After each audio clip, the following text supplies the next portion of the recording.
Name is అర్థం Ramesh, nutritionist.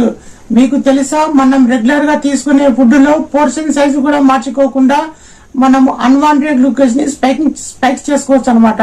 అది ఎలా అంటే, మనము ప్లేట్ లో ఫుడ్ పెట్టుకున్నప్పుడు మనం తినాల్సిన ఆర్డర్ చేంజ్ చేసుకోవాలి. ఫస్ట్ ఏం తినాలి అంటే వెజిటేబుల్స్, అంటే వెజిటేబుల్స్ కర్రీస్ కానీ సలాడ్స్ కానీ తీసుకోవాలి. అండ్ సెకండ్ థింగ్ వచ్చేసి protein and fat related food తీసుకోవాలి. అంటే గుడ్ ఫ్యాట్ రిలేటెడ్స్ అంటే నాన్ వెజ్ కానీ, ఎగ్ కానీ, ఫిష్ కానీ, పన్నీర్ కానీ, నట్స్ కానీ తీసుకోవచ్చు అనమాట. అండ్ థర్డ్ వచ్చేసి ఇప్పుడు మనము కార్బోహైడ్రేట్స్ తీసుకోవాలి. కార్బోహైడ్రేట్స్ ఆల్రెడీ మనం తీసుకుందాము కాబట్టి కార్బోహైడ్రేట్స్, రిఫైన్డ్ కార్బోహైడ్రేట్స్ యూజువల్ గా మనం తక్కువ తీసుకుంటాము. దీనివల్ల ఏం జరుగుతుందంటే మనకు అన్వాంటెడ్ గ్లూకోజ్ అనేది స్పైక్స్ తగ్గుతాయి అనమాట. అందుకనే ఈ స్పెసిఫిక్ ఆర్డర్. అందుకనే మీరు ఏమైనా తినండి కానీ ఈ ఆర్డర్ లో తినండి.